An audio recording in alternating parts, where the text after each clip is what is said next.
কাজ থেকে ফারিগ করে সমস্ত শয়তানি কুমন্ত্রণা থেকে বেঁচে মহান রব্বুল আলামিনের রেজামন্দি হাসিল করার জন্য আল্লাহর মসজিদে আপনার বসাইলেন। তিনি কথা কিছু আলোচনা করার এবং শোনার তৌফিক দান করবেন। সে মহান রব্বুল আলামিনের দরবারে কালিমা শুকর জাওয়ারি শুকর আদায় করি বলে আলহামদুলিল্লাহ। মাহে রমাদান মাস শেষের দিকে, শেষ জুমাতুল বিদা, এজন্য আমাদেরকে খুব পরেশান হওয়া দরকার যে আমাদের গুনাহ মাফ হলো কিনা। আমাদেরকে এমন পরেশান হওয়া দরকার যে আমাদের গুনাহ মাফ হয়েছে কিনা। রাসূল কারীম সাল্লাল্লাহু আলাইহি ওয়াসাল্লাম এই যে মিম্বর আছে, মিম্বর, এই মিম্বরের মধ্যে উঠলেন। ইরতাফা নবী সাল্লাল্লাহু আলাইহি ওয়াসাল্লাম আলাল মিম্বরি দারাজা। রাসূলুল্লাহ সাল্লাল্লাহু আলাইহি ওয়াসাল্লাম মিম্বরের প্রথম সিঁড়িতে উঠলেন। ফাকালা আমিন, আমিন বললেন। সুম্মা তাকাসানিয়া, দ্বিতীয় সিঁড়িতে উঠলেন। নবীজি সাল্লাল্লাহু আলাইহি ওয়াসাল্লাম বললেন ফাকালা আমিন।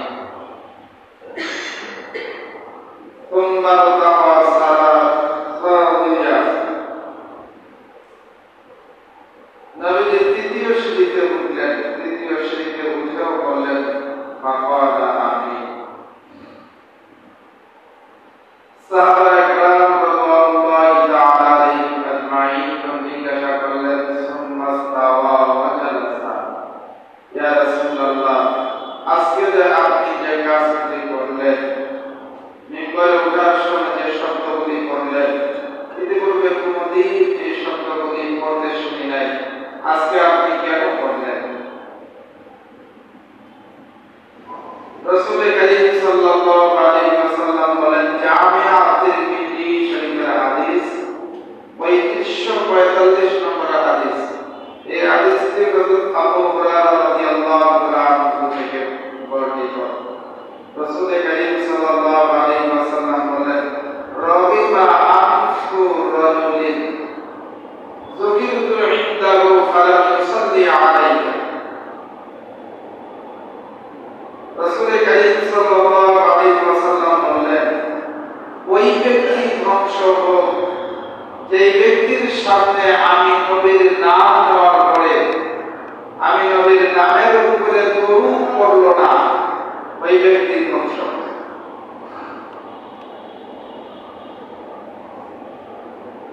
রাসূল কারীম সাল্লাল্লাহু আলাইহি ওয়াসাল্লামের উপরে কোন মজলিসের মধ্যে দরুদ পড়া, মজলিসের শুরুতে প্রথম একবার দরুদ পড়া হলো ওয়াজিব। বাকি অন্য যতবার নাম নেওয়া হবে মজলিসের মধ্যে নবীজির উপরে দরুদ পড়া সুন্নাত, না পড়লেও কোনো সমস্যা নেই, কিন্তু একবার অবশ্যই করতে হবে। জীবনে নবীজির উপরে একবার হলেও দরুদ পড়া প্রত্যেকের উপরে ফরজ। তবে এই হাদিসের মধ্যে আল্লাহ নবী বলেন যে রাগিবা আনফু রাজুলি, আমি নবীর নাম নেওয়ার পরে নবীর নামের উপরে আমার নামের উপরে দরুদ পড়ল না, ওই ব্যক্তি ধ্বংস হয়ে যায়। রাগিবা আনফু রাজুলি দাখালা আলাইহি রমাদান মান সালাফা ফাকালা আইয়ুবারা। আল্লাহ নবী দ্বিতীয় সিঁড়িতে উঠে ফাকালা আমিন বলেছেন। নবীজি বলেন, দ্বিতীয় সিঁড়িতে আমি আমিন এজন্য বলেছি, জিবরিল এসে আমাকে বলেছে, ইয়া রাসূলুল্লাহ, রমাদান মাস পাইল কিন্তু গুনাহ মাফ করাইতে পারব না, সেও ধ্বংস হোক, আপনি বলুন আমিন।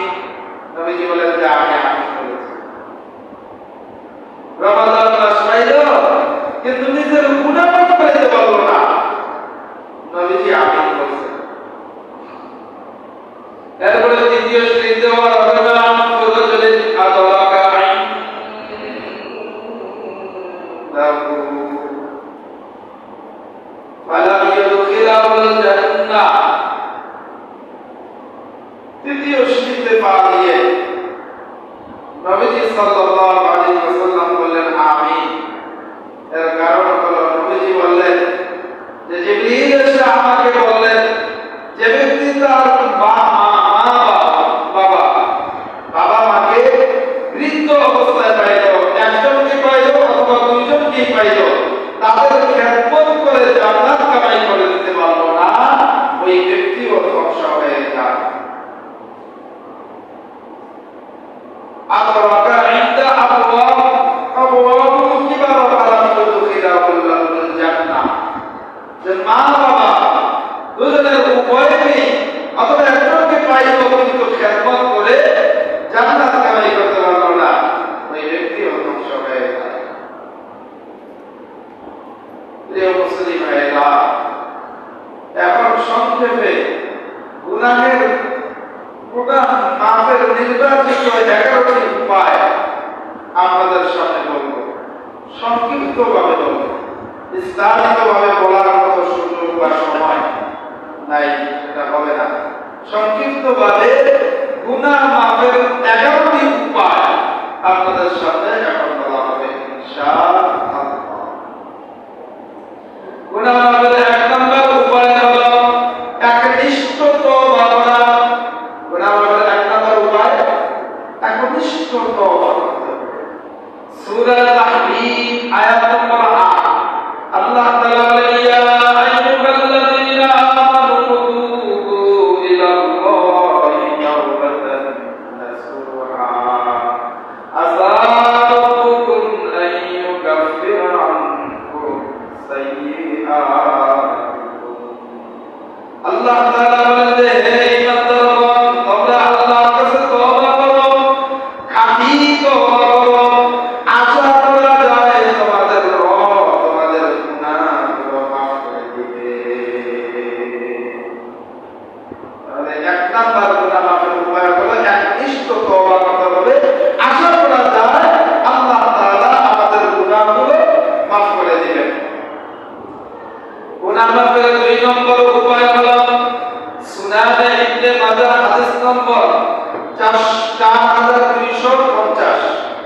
আল্লাহ রাসূল সাল্লাল্লাহু আলাইহি ওয়াসাল্লাম বলেন, এই হাদিসটি আব্দুল্লাহ ইবনে মাসউদ রাদিয়াল্লাহু তাআলা আনহু থেকে বর্ণিত। قال النبي صلى الله عليه وسلم التائب من الذنب كمن لا ذنب له। আল্লাহ নবী সাল্লাল্লাহু আলাইহি ওয়াসাল্লাম বলেছেন, গুনাহ থেকে তওবাকারী নিষ্পাপ ব্যক্তির সমতুল্য। সুবহানাল্লাহ। গুনাহ থেকে তওবাকারী নিষ্পাপ ব্যক্তির মতো আর কি, একদম নিষ্পাপ। যে ব্যক্তি গুনাহ করলো, গুনাহ থেকে একনিষ্ঠ তওবা করলো, এই তওবাকারী নবীজি হাদিস শরীফের মধ্যে বলেন সে নিষ্পাপ ব্যক্তি। গুনাহ মাফের 3 নম্বর উপায়, এই ব্যাপারে আল্লাহ রাসূল সাল্লাল্লাহু আলাইহি ওয়াসাল্লাম উদাহরণ দিয়েছেন। ইবনে মাজাহ শরীফের হাদিস 4251 নম্বর হাদিস। আল্লাহ নবী বলেন কুল্লু বানি আদম খাতাউ ওয়া খায়রুল খাতাইন আত-তাওয়াবুন। আল্লাহ নবী বলেন যে প্রত্যেক আদম সন্তানই গুনাহগার, তাদের গুনাহগারদের মধ্যে তওবাকারী হলো সবচেয়ে উত্তম। প্রত্যেক আদম সন্তান গুনাহগার, তবে গুনাহগারদের মধ্যে সর্বোত্তম ওই ব্যক্তি যে গুনাহ হয়ে গেলে তওবা করে। সুবহানাল্লাহ। তাহলে 1 নাম্বার হলো একনিষ্ঠ তওবা করা। 2 নাম্বার হলো গুনাহ হয়ে গেলে গুনাহগার যদি তওবা করে নেয় সে নিষ্পাপ হয়ে যায়। 3 নাম্বার হলো তওবাকারী উত্তম। এতক্ষণ আলোচনার মধ্যে এই 3টি আমরা জানতে পারলাম। 1 নাম্বার হলো একনিষ্ঠ তওবা করা, গুনাহ মাফের উপায় একনিষ্ঠ তওবা করা। 2 নাম্বার হলো তওবাকারী নিষ্পাপ। 3 নাম্বার হলো কি? যারা বলেন মনে নাই, কতবার বলছি বলেন দুবার আপনাদের সামনে এতবার বলার পরেও যদি মনে না থাকে তাহলে কেমন? 3 নম্বর কি? তওবাকারী উত্তম। তওবাকারী কি? উত্তম। মুখস্থ করে খালি বয়ান শুনে এক কান দিয়ে শুনে আর কান দিয়ে বের করে দেয়, তো কি লাভ? আমি এখান থেকে যে চিন্তা ছিল তা দেখা আপনারা শুনতেছেন, এই যে সময় দিচ্ছেন, তাহলে শোনার কি দরকার ছিল? যদি মুখস্থই না থাকবে, খেয়ালই না থাকবে, মনোযোগ যদি না থাকে, আমলের নিয়ম যদি না থাকে, তাহলে শোনার দরকার কি? বলারই দরকার। ওই যেটা জামাত 5 মিনিট 10 মিনিট আগে একদম সুন্নত পড়তাম, খুতবা পড়ে দিতাম, তারপর নামাজ পড়তাম, চলে যেতাম। কি বলেন? এত আগে আসা দরকার ছিল দেখেন। এই জন্য খুব মনোযোগ সহকারে শুনবো। 1 নম্বর আত্মনিষ্ঠ তওবা করা, 2 নম্বর তওবাকারী নিষ্পাপ, 3 নম্বর তওবাকারী সর্বোত্তম। তওবাকারী গুনাহগারদের মধ্যে উত্তম। এরপরে 4 নম্বর উদাহরণ ইবনে মাজাহ 4253 নম্বর হাদিস। আল্লাহ নবী বলেন, قال النبي صلى الله عليه وسلم ان الله عز وجل لا يقبل توبة العبد আব্দুল্লাহ বিন ওমর রাদিয়াল্লাহু তাআলা আনহু থেকে বর্ণিত, রাসূল করিম সাল্লাল্লাহু আলাইহি ওয়াসাল্লাম বলেছেন, রূহ কণ্ঠাগত না হওয়া, রূহ কণ্ঠাগত না হওয়া অর্থাৎ মৃত্যুর পূর্ব মুহূর্ত পর্যন্ত আল্লাহ রাব্বুল আলামিন বান্দার তওবা কবুল করেন। সুবহানাল্লাহ। মৃত্যুর পূর্ব মুহূর্ত পর্যন্ত আল্লাহ তাআলা গুনাহগার বান্দার জন্য অপেক্ষা থাকে, কখন আমার বান্দা তওবা করবে আর আমি আল্লাহ তাআলা মাফ করে দেব। সুবহানাল্লাহ। মৃত্যুর গড়গড় গলার গড়গড়, মৃত্যুর গড়গড় যে একটা আওয়াজ, এই আওয়াজ উঠার আগ পর্যন্ত আল্লাহ তাআলা গুনাহগার বান্দাদের জন্য অপেক্ষায় থাকে, কখন আমার বান্দা আমার কাছে মাফ চাবে, তওবা করবে। তাহলে 1 নম্বর হলো খাঁটি তওবা, 2 নম্বর হলো তওবাকারী নিষ্পাপ, 3 নম্বর হলো তওবাকারী উত্তম, 4 নম্বর হলো মৃত্যুর আগ পর্যন্ত আল্লাহ তাআলা গুনাহগারদের দিকে তাকিয়ে থাকেন, কখন আমার বান্দা তওবা করবে। 5 নম্বর উদাহরণ জামিআত তিরমিজি নামে একটা কিতাব আছে, এই কিতাবের 3538 নম্বর হাদিস। قال النبي صلى الله عليه وسلم الله أفرح بتوبة أحدكم من أحدكم بضالته إذا وجدها। আল্লাহ রাসূল সাল্লাল্লাহু আলাইহি ওয়াসাল্লাম বলেন, এই হাদিসটি হযরত আবু হুরায়রা রাদিয়াল্লাহু তাআলা আনহু থেকে বর্ণিত, নবীজি বলেন, তোমাদের কেউ তার হারানো মাল ফিরে পেলে যতটা সন্তুষ্ট হবে, যতটা আনন্দিত হবে, তওবাকারী গুনাহগার বান্দা তওবা করে দিলে আল্লাহ তাআলা তার প্রতি এর থেকেও বেশি আনন্দিত হয়ে যায়। সুবহানাল্লাহ।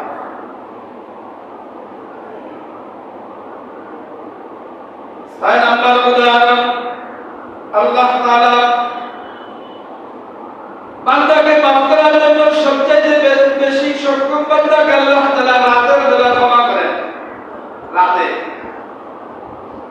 রাতে কেন ক্ষমা করেন? বলে রাতের বেলা তো সব বান্দারা ঘুমিয়ে থাকে, গোটা পৃথিবীটা স্তব্ধ হয়ে যায়, সব মানুষগুলো ঘরের ভিতরে ঢুকে যায়, সবাই ঘুমের ঘরে থাকে, বিছানায় শুয়ে ঘুমিয়ে যায়। ঠিক ওই মুহূর্তে কোন গুনাহগার বান্দা যখন ঘুমকে হারাম করে দিয়া জান্নাতের উপরে দাঁড়ায়া আল্লাহ বলে একটা ডাক দেয়, সিজদার মধ্যে পড়িয়া যখন বান্দা সুবহান রাব্বিয়াল আ'লা বলে, এই একটা ডাক তার জীবনের সব গুনাহগুলো মাফ করার কারণ হয়ে যায়। বলে বান্দা যখন সুবহান রাব্বিয়াল আ'লা বলে, সাথে সাথে আল্লাহ তাআলা বান্দার সব গুনাহ মাফ করে। এই জন্য আমার ভাইরা, রাতের বেলা আল্লাহ তাআলা সবচেয়ে বেশি গুনাহ মাফ করে থাকে। আল্লাহ তাআলার দয়ার হাত রাতের বেলা সবচেয়ে বেশি প্রসারিত করেন। সুবহানাল্লাহ। এই জন্য তওবার শর্ত আবার 4টা আছে। তওবার শর্ত কয়টা? 4টা। 1 নম্বর, গুনাহ এখন ছেড়ে দিতে হবে, যে গুনাহ করেছে এই গুনাহ থেকে এখনই ফিরে আসতে হবে। 1 নম্বর, যে গুনাহ করেছি, যত ধরনের গুনাহ হতে পারে, প্রকাশ্যে গোপনে, সব ধরনের গুনাহ থেকে এই মুহূর্তে এখনই ফিরে আসবে। এক নম্বর। দুই নম্বর, কৃত কর্মের জন্য, কৃত গুনার জন্য, নিজের গুনার জন্য অনুতপ্ত হইতে হবে, লজ্জিত হতে হবে। আল্লাহ নবী বলেন, আব্দুল্লাহ বিন মাসউদ রাদিয়াল্লাহু তাআলা আনহু থেকে বর্ণিত, নবীজি বলেন যে আন-নাদামা তাওবা, গুনাহ থেকে অনুতপ্ত হওয়াই তওবা। কেউ যদি গুনাহ করেছে, এই গুনাহের জন্য নিজেকে অনুতপ্ত করেছে, নিজে অনুতপ্ত হয়েছে, লজ্জিত হয়েছে, তো এই লজ্জিত হওয়াটাই নবীজি বলেন তওবা। এটাই মূলত মূল একনিষ্ঠ তওবা। একনিষ্ঠ তওবার মূল যে স্থানটা, এটাই হলো এটা, যে নিজের গুনাহের জন্য নিজেকে লজ্জিত হওয়া, অনুতপ্ত হওয়া। তিন নম্বর, ভবিষ্যতে আর কোনোদিন এই গুনাহটি করব না, এরকম প্রতিজ্ঞা করা লাগবে। জীবনে আর কোনোদিন এই ধরনের গুনাহ করব না, কোনো ধরনের ফাহিশা গুনাহ করব না, কোনো ধরনের মুনকার গুনাহ করব না, যত ধরনের গুনাহ আছে কোনো গুনাহ আমি করব না, এরকম প্রতিজ্ঞা করা লাগবে। 4 নম্বর, বান্দার হক নষ্ট করে থাকলে আদায় করতে হবে। বান্দার হক নষ্ট করা যাবে না, বান্দার হক আদায় করা। এই 4টা হলো তওবার শর্ত। 1 নম্বর, গুনাহ থেকে এখন ফিরতে হবে, ফিরে আসতে হবে। গুনাহ থেকে এই মুহূর্তে এখন ফিরে আসতে হবে, দেরি করা যাবে না, সময় দেওয়া যাবে না। মনে করবেন যে আজকে নামাজ পড়ে এই যে গিয়েছে, আগামীকালকে থেকে পড়বো, আগামী শুক্রবার থেকে পড়বো। রমাদান মাসে নামাজ পড়তেছি, মনে করতেছি রমজান মাসে শুরু করতেছি, রমজানের পরে আর পড়া লাগবে না, আবার আরেক বছর রমজানের পরে আসে, তখন নামাজ পড়বো। ওই পর্যন্ত যে আপনি বেঁচে থাকবেন, এই গ্যারান্টি আপনাকে কে দিয়েছে? এই জন্য না, এখন গুনাহ থেকে ফিরে আসা লাগবে, ফিরতে হবে। 1 নম্বর। 2 নম্বর হলো গুনাহের অনুতপ্ত হতে হবে, লজ্জিত হওয়া লাগবে। 3 নম্বর, গুনাহ আর কোনোদিন করব না, এরকম প্রতিজ্ঞা করা লাগবে। 4র্থ নাম্বার, বান্দার হক আদায় করা লাগবে। এই 4টা হলো তওবার শর্ত। এবার আসেন ইস্তেগফার করা। আমরা ইস্তেগফার করি না, গুনাহ হয়ে গেলে আস্তাগফিরুল্লাহ, আস্তাগফিরুল্লাহাল্লাযী লা হাওলা ওয়ালা কুওয়াতা ইল্লা বিল্লাহিল আলিয়্যিল আযীম। ইস্তেগফার করি না আমরা? কি বলেন? এই ইস্তেগফার যে করি, এই ইস্তেগফার হলো ক্ষমা প্রার্থনা করা, আল্লাহর কাছে মাফ চাওয়া, ক্ষমা চাওয়া। সূরা আল ইমরানের 135 নম্বর আয়াত আল্লাহ তাআলা বলেন, আল্লাযীনা ইযা ফাআলু ফাহিশাতান আও যালামু আনফুসাহুম যাকারুল্লাহ ফাস্তাগফিরু লিযুনুবিহিম ওয়া মান ইয়াগফিরু যুনুবা ইল্লাল্লাহ ওয়া লাম ইউ'িদু আলা মা ফাআলু ওয়া হুম ইয়া'লামুন। আর যারা অশ্লীল কাজ করলে অথবা নিজেদের প্রতি যদি জুলুম করে বসে, 2টা কথা বলেছেন। 1 নম্বর হলো যদি অশ্লীল কোনো কাজ করে ফেলায় এবং নিজেদের প্রতি জুলুম করলে আল্লাহ তাআলাকে স্মরণ করে, অশ্লীল কাজ করেছে, গুনাহ কাজ করেছে, নিজের প্রতি জুলুম করেছে, তো করার পরপরই সাথে সাথে আল্লাহ তাআলার স্মরণ চলে আসে, অন্তরে আল্লাহ তাআলার স্মরণ চলে আসে। অতঃপর তাদের গুনাহের জন্য আল্লাহ তাআলার কাছে ক্ষমা চায়। আর আল্লাহ তাআলা ছাড়া কে আছে বান্দার গুনাহ মাফ করবে? ওয়া মান ইয়াগফিরু যুনুবা ইল্লাল্লাহ। আল্লাহ ছাড়া কে আছে আপনার আমার গুনাহ মাফ করবে? আছে নাকি? কেউ আল্লাহ ছাড়া কেউ আছে? আল্লাহ ছাড়া তো কেউ নাই। অতএব আল্লাহর কাছেই গুনাহ মাফ চাইতে হবে। নিজের গুনাহ হয়ে গেলে, নিজের প্রতি যখন জুলুম হয়ে যাবে, তো সাথে সাথে আল্লাহর স্মরণ যখন হয়ে যাবে, তো সাথে সাথে বান্দা তওবা করবে, আল্লাহর কাছে গুনাহ মাফ চাইবে। আল্লাহ বলেন, ওয়া মান ইয়াগফিরু যুনুবা ইল্লাল্লাহ। আমি আল্লাহ ছাড়া গুনাহ মাফ করার আর কে আছে? আর তারা যা করে জেনে শুনে বারবার করে না। ওয়ালাম ইউ'িদু আলা মা ফাআলু ওয়া হুম ইয়ালামুন। তারা যে কাজটি করে, যে গুনাহটি করে, মূলত আসলে বারবার জেনে শুনে বারবার গুনাহ করে না। যে ব্যক্তি বুদ্ধিমান, তারা আকলবান, জ্ঞান আছে, যে এই পৃথিবী আজীবন থাকার জন্য আসি নাই, দুনিয়া ক্ষণস্থায়ী, আমার আখিরাত আছে, আখিরাত হলো আসল, কবর, হাসর, মিজান, ফুলসিরাত, এরপরে পানি দিয়ে জান্নাত যাইতে হবে, না হয় জাহান্নামে যাইতে হবে। যে ব্যক্তির অন্তরের মধ্যে জাহান্নামের ভয় আছে, ওই ব্যক্তি জেনে শুনে বার একই গুনাহ করবে না। তার মানে হলো একবার যখন বান্দার গুনাহ হয়ে গেল তখন সে তওবা করে নিল, তওবা করার পরে আর সে ওই গুনাহটা করবে না, ওই গুনাহ আর সে করবে না। কারণ জেনে শুনে সে বারবার গুনাহ করতে পারে না।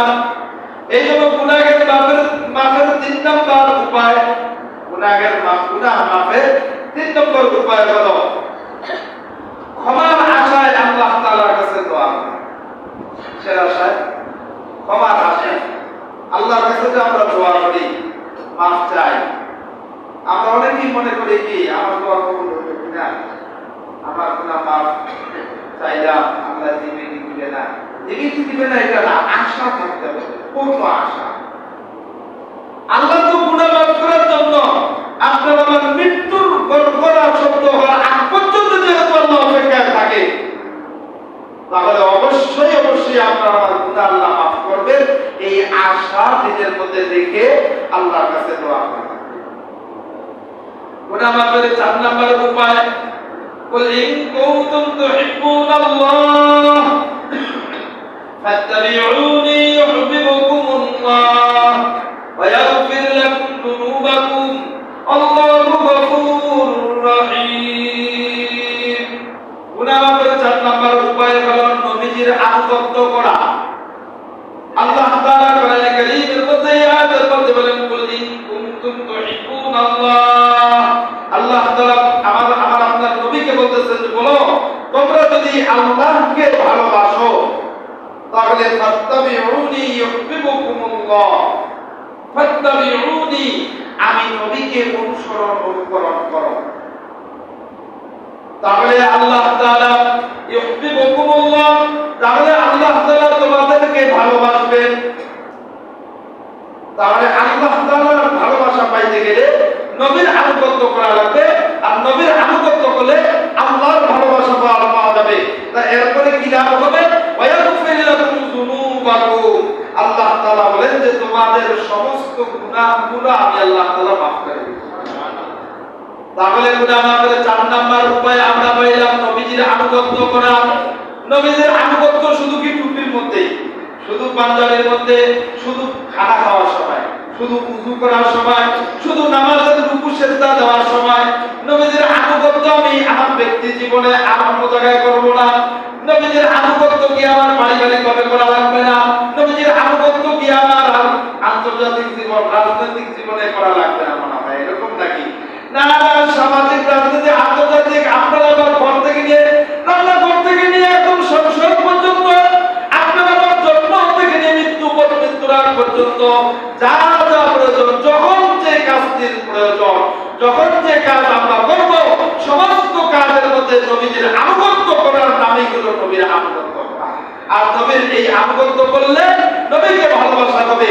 নবীর ভালোবাসা হলে আল্লাহ তাআলা আপনাকে ভালোবাসবেন। আল্লাহ তাআলা আপনাকে ভালোবাসলে গুনাহ মাফের 4 নাম্বার উপায় হলো আল্লাহ তাআলা আপনার সব গুনাহ মাফ করে দিবেন। ওয়ায়াগফির লাকুম যুনুবাকুম আল্লাহু গফুরুর রহিম, আর আল্লাহ তাআলা অত্যন্ত ক্ষমাশীল এবং দয়ালু।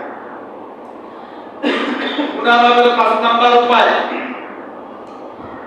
আযান দেওয়া। আযান, গুনাহ মাফের 5 নাম্বার উপায় হলো আযান দেওয়া। যারা আযান দেয় মুয়াজ্জিন সাহেব, যারা আযান দেয় এদের কথা বলছি।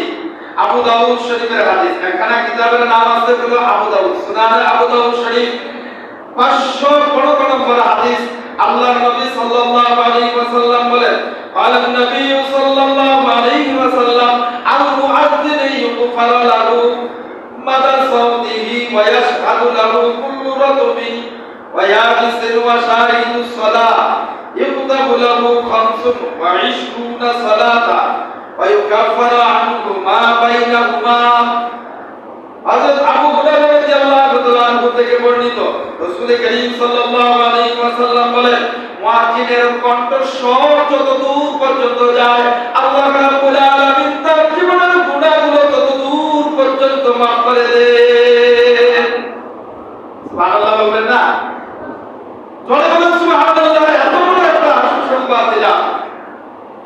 সুসংবাদ শুনলে, ভালো সংবাদ শুনলে সুবহানাল্লাহ বলা লাগে। এই যে একবার যে আমি সুবহানাল্লাহ বলছি, সওয়াব হইছে না ভাই? সওয়াব হইছে না? এই সুবহানাল্লাহ যদি বলতে না পারে, সামনে আসেন সুবহানাল্লাহ বললে কি দাম হবে? সুবহানাল্লাহ যে শব্দটা, এই শব্দটার যে কত বড় মর্যাদা, কত বড় দাম। তাহলে মুয়াজ্জিন সাহেব যারা আযান দেয়, এদের কণ্ঠস্বর যত দূর পর্যন্ত যায়, তত দূর পর্যন্ত আল্লাহ তাআলা এদের গুনাহ মাফ করে দেয়। তবে একটা জিনিস মনে রাখতে হবে, সাবধান, যারা আমরা আযান দেই, শুদ্ধভাবে আযান দেওয়া লাগবে, ইখলাসের সাথে আযান দিতে হবে। সহিহ শুদ্ধ না হলে আযান দেওয়া যাবে না, সহিহ শুদ্ধ না হলে আযান দেওয়া যাবে না। আল্লাহর নবী হাদিস শরীফের মধ্যে বলেন, এই হাদিসের মধ্যে বলেন, শুধু কণ্ঠস্বর যতদূর যাবে ততদূরই তাকে মাফ করবেন না, তা না, যতদূর কণ্ঠস্বর যাবে ততদূর পর্যন্ত জিন্দা মুর্দা সমস্ত মাখলুকাত তার জন্য কিয়ামতের হাসরের ময়দানে শাফাআত করবে। সুবহানাল্লাহ, সাক্ষী হয়ে যাবে, সাক্ষী হয়ে যাবে।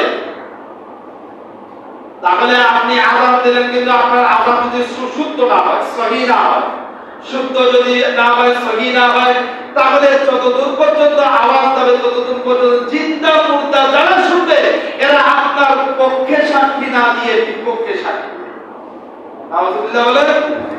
এইজন্য সাবধান, নিজেকে যদি সাক্ষী বানাইতে চান, পশু পাখি থেকে নিয়ে, গাছপালা তরুণতা থেকে নিয়ে সমস্ত মাখলুকাতকে যদি আপনি সাক্ষী বানাইতে চান, আপনার আযানের আওয়াজ যতদূর যাবে, জিন্দা মুর্দা সকল মাখলুকাত আপনার জন্য কিয়ামতের দিন সাক্ষী হয়ে যাবে, যদি আযানটা শুদ্ধ হয় এবং ইখলাসের সাথে আযান হয়। এইজন্য যারা আযান দেয়, গুনাহ মাফের ৫ নম্বর উপায় হলো আযান দেওয়া। এইজন্য যারা আমরা আযান দেই, শুদ্ধভাবে আযান শিখে নিব, আযানের মধ্যে যেন ভুল না হয়, ত্রুটি না হয়, খুব খেয়ালের সাথে। আযান তো এমনি সেমনি বিষয় না, এটা কিন্তু খুব ছোটখাটো বিষয় না। আযান মানে আপনি আহ্বান করতেছেন মানুষদেরকে, আল্লাহর বান্দাদেরকে আহ্বান করতেছেন। কার দিকে? কার দিকে? আল্লাহর দিকে। কার দিকে? আল্লাহর দিকে আহ্বান করতেছেন। আপনি আল্লাহর দিকে আহ্বান করতে যদি অশুদ্ধভাবে বলেন, তাহলে আল্লাহর দিকে আহ্বানটা আপনার কত বড় অপরাধ হয়ে যাবে। অশুদ্ধ করলে তো অর্থ পরিবর্তন হয়ে যাবে, আর অর্থের পরিবর্তন যখন হয়ে যাবে, তখন কি পরিমাণ একটা গুনাহ হয়ে যাবে, চিন্তা করেন, অপরাধ হয়ে যাবে। এজন্য এই অপরাধ থেকে সাবধান। আল্লাহ তাআলা আমাদেরকে আমল করার তৌফিক দান করেন, বলেন আমিন। গুনাহ মাফের ৬ নম্বর উপায় হলো ২ রাকাত নামাজ পড়া। সুনানে আবু দাউদ শরীফের হাদিস 1521 নম্বর হাদিস। রাসূল করিম সাল্লাল্লাহু আলাইহি ওয়াসাল্লাম বলেছেন, যখন বান্দা তুমি গুনাহ করে ফেলাও, গুনাহ হয়ে যাওয়ার সাথে সাথে তুমি ২ রাকাত নামাজ পড়ে নাও, উযু করো, উত্তম ভাবে উযু করো, ভালোভাবে উযু করে ২ রাকাত নামাজ পড়ে নাও। ২ রাকাত তওবার নামাজ পড়ে নিয়ে এরপরে আল্লাহ তাআলার নিকট তোমার গুনাহের জন্য তওবা করো আর ক্ষমা প্রার্থনা করো। নিশ্চয়ই আল্লাহ তাআলা নামাজ এবং তোমার তওবা দুটির মাধ্যমে আল্লাহ রাব্বুল আলামিন তোমাকে ক্ষমা করে দিবেন। সুবহানাল্লাহ। তাহলে গুনাহ মাফের ৬ নম্বর উপায় হলো ২ রাকাত নামাজ পড়তে হবে। ২ রাকাত নামাজ পড়া গুনাহ হয়ে গেলে ২ রাকাত নামাজ পড়ে নিব। এরপরে গুনাহ মাফের ৭ নম্বর উপায় হলো ৫ ওয়াক্ত নামাজ জামাতের সহিত পড়া। মনে রাখবেন, গুনাহ মাফের ৭ নম্বর উপায় বলছি, ৫ ওয়াক্ত নামাজ জামাতের সহিত পড়া। বিনা জামাতে পড়লে, বিনা জামাতে পড়ার কথা বলে নাই। আপনি সুস্থ আছেন, সাবালক, সুস্থ, অসুস্থ না, ভালো আছেন, আপনি মনে করতেছেন মসজিদে না গেলেও চলবে, বাড়িতেই পড়ে। এই যে খামখিয়ালি করে যে আপনি জামাতে নামাজ পড়লেন না, আপনার নামাজ তো হবে না, হবে না। নামাজ না পড়া অপরাধে কিয়ামতের দিন আপনাকে উঠতে হবে। খুব সত্য কথা, মানে কঠিন কথা।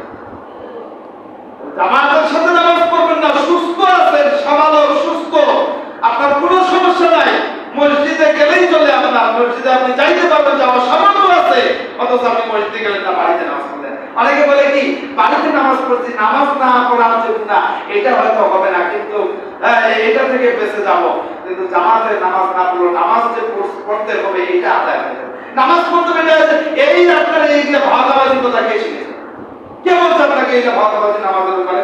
নামাজের ব্যাপারে এত শক্ত রাসূলুল্লাহ সাল্লাল্লাহু আলাইহি ওয়াসাল্লাম বলে মৃত্যুর আগ পর্যন্ত নবীজি নামাজের কথা বলেছেন।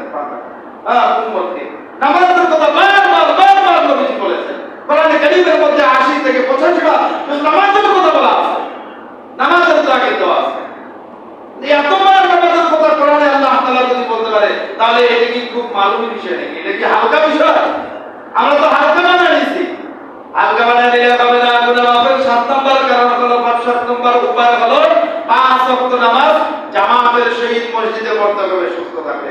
যারা অসুস্থ তাদের ব্যাপার ভিন্ন। গুনাহ মাফের 8 নম্বর উপায় হলো 8 নম্বর উপায় হলো গুনাহ মাফের নবীজি সাল্লাল্লাহু আলাইহি ওয়াসাল্লাম বলেন জামাতের সাথে নামাজ আদায় করা। এটা হলো 8 নম্বর। 1 নম্বর হলো 5 ওয়াক্ত নামাজ, 7 নম্বর হলো 5 ওয়াক্ত নামাজ পড়া, আর 8 নম্বর হলো জামাতের সাথে নামাজ আদায় করা। এরপরে আল্লাহর নবী গুনাহ মাফের 9 নম্বর উপায় বলছেন খারাপ কাজ হলে সাথে সাথে একটা ভালো কাজ করে নেওয়া। খারাপ কাজ হয়ে গেলে সাথে সাথে একটা ভালো কাজ করে নেওয়া। গুনাহ হয়ে গেছে তো সাথে সাথে আবার একটা ভালো কাজ করে নেওয়া। আল্লাহর নবী জামিআত তিরমিজি শরীফের হাদিস 1987 নম্বর হাদিস, 1987 নম্বর হাদিস। আল্লাহর নবী হাদিস শরীফের মধ্যে আবু যর গফারী রাদিয়াল্লাহু তাআলা আনহু থেকে বর্ণিত এই হাদিসটি ইত্তাকিল্লাহা হাইসুমা কুনতু ওয়া আতবি'is সাইয়্যাতাল হাসানাতা তুমহুহা ওয়া খালিকিন নাস বিখুলুকিন হাসান। আবু যর রাদিয়াল্লাহু তাআলা আনহু থেকে বর্ণিত রাসূলুল্লাহ সাল্লাল্লাহু আলাইহি ওয়াসাল্লাম বলেছেন তুমি যেখানেই থাকো আল্লাহকে ভয় করো, মন্দ কাজ হওয়ার পূর্বেই একটা ভালো কাজ করে নাও। তুমি যে অবস্থায় থাকো যেখানেই থাকো আল্লাহকে ভয় করো। তোমার গুনাহ হয়ে গেছে তো গুনাহ হয়ে যাওয়ার পূর্বেই সাথে সাথে একটা ভালো কাজ করো। আল্লাহ তাআলা হয়তোবা এই ভালো কাজটার দ্বারা মন্দ কাজটাকে গুনাহটাকে আল্লাহ তাআলা পরিবর্তন করে দিবেন, মাফ করে পরিবর্তন করে দিবেন। সুবহানাল্লাহ। তাহলে আল্লাহ তাআলাকে ভয় করা লাগবে। ভয় আল্লাহর ভয় যদি কলিজায় থাকে তাইলেই না গুনাহ হয়ে গেলে তওবা আসবে।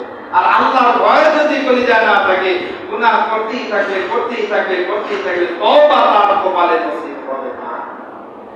গুনাহ মাফের 10 নম্বর উপায় জিকিরের মজলিসে বসা। যে সমস্ত মজলিসগুলো জিকির হয় জিকিরের মজলিসগুলোর মধ্যে বসা, এটা হলো গুনাহ মাফের 10 নম্বর উপায়। গুনাহ মাফের 11 নম্বর উপায় হলো আল্লাহ তাআলার জিকির করা। আল্লাহ তাআলার জিকির করা। এই ব্যাপারে সহিহ বুখারী শরীফের 6405 নম্বর হাদিস, 6405 নম্বর হাদিস আল্লাহর নবী বলেন মান ক্বালা সুবহানাল্লাহি ওয়া বিহামদিহি। এই যে সুবহানাল্লাহ শব্দ বলছিলাম না, সুবহানাল্লাহ শব্দটার কি পরিমাণ মূল্য, এটা কি পরিমাণ দাম আমাদের তো মনে থাকে না। এই কথাটা আজকে থেকে মনে রাখবেন এবং এখন এই মুহূর্ত থেকে আমল করা শুরু করে দিবেন। আজকে থেকে আমল করার নিয়ত করে কথাটা শুনবেন। এখন যে কথাটাই বলবো, আল্লাহর নবী বলেন মান ক্বালা সুবহানাল্লাহি ওয়া বিহামদিহি। এই হাদিসটি হযরত আবু হুরায়রা রাদিয়াল্লাহু তাআলা আনহু থেকে বর্ণিত। নবীজি সাল্লাল্লাহু আলাইহি ওয়াসাল্লাম বলেন যে লোক প্রতিদিন, যে বান্দা প্রতিদিন 100 বার পড়বে সুবহানাল্লাহি ওয়া বিহামদিহি, বলেন সুবহানাল্লাহি ওয়া বিহামদিহি, সুবহানাল্লাহি ওয়া বিহামদিহি, সুবহানাল্লাহি ওয়া বিহামদিহি।